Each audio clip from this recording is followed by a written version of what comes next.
Magazine is out with its most popular issue, the best the Queen City has to offer. Editor-in-Chief John Fox is here to talk about the magazine's best of the city list. John, how we doing today, brother? Hey, I'm great. How are you, man? I'm hanging in there. So I think a lot about this list when you put this kind of thing together. Not that there isn't pressure to make sure you're doing it the right way or whatever, but it's a pretty good gig, all things considered, coming up with this list. It is. How's it made? How do you make the sausage there, so to speak? Right. So there are no wrong answers. I mean, it's our list, so we're going to come up with it the way we want to. And basically the way the sausage is made, I always look at it as a version of the game Jeopardy! You come up with the answers first, and, so what do we want to highlight? And this year, obviously, it's an unusual year. We wanted to highlight not only some interesting businesses and people that are still, plugging away, but also to focus on a lot of folks that have helped us during the pandemic. So we came up with the answers first, and then you kind of come up with the categories to fit around that. Well, let's talk about some of those highlights. You sort of hinted at it a little bit, but there's obviously a lot in there. Give us just a handful of things. Well, I know an organization that you love, the Children's Theater.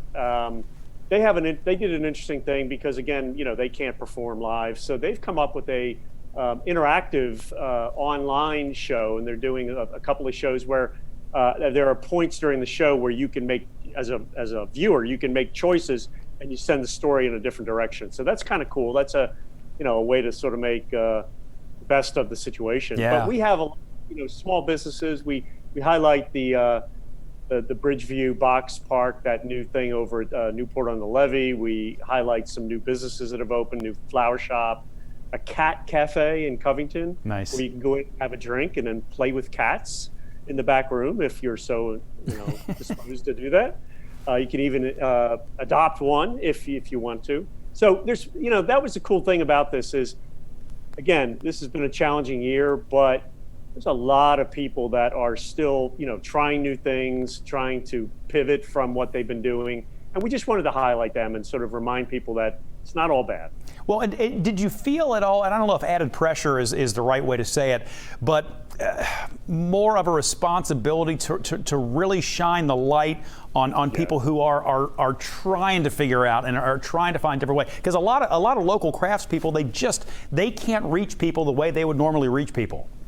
No, you're right. I mean, we're not having these events like the Big City Flea or some of these big craft events. So yeah, we did. We actually have, there's a highlight of 5 artists, craft artists who are selling things on Etsy. So the online component is still actually even bigger than it ever was.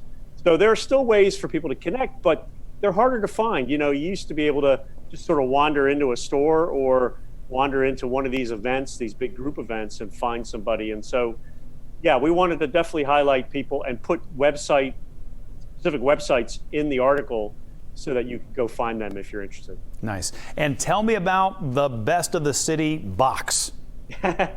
Yeah, so one of the things in a normal year, we would be having an event right now. We would have an event where restaurants and bars and small shops and arts organizations that were featured in the issue, they would be at the event, and you could come and mingle with them and meet them and sample their wares and all that kind of thing.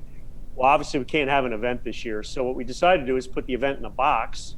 So we're calling it Best of the City box, and we're selling them, and so we're selling them for $75, and we're guaranteeing that there's at least $250 worth of value in each box. So it's product samples, it's gift cards, it's tickets to future events, it's things like that. That might be a nice gift for maybe someone who's out of town, that kind of thing, right? Exactly, right, exactly. Awesome. John, it's always a pleasure talking to you. Keep plugging away at it, okay? I'll try. Happy holidays, man. Back at you. Okay. If you want to see if your favorite local spot made it onto the list, you can pick up the December issue of Cincinnati Magazine. We also have a link, of course, at local12.com. It is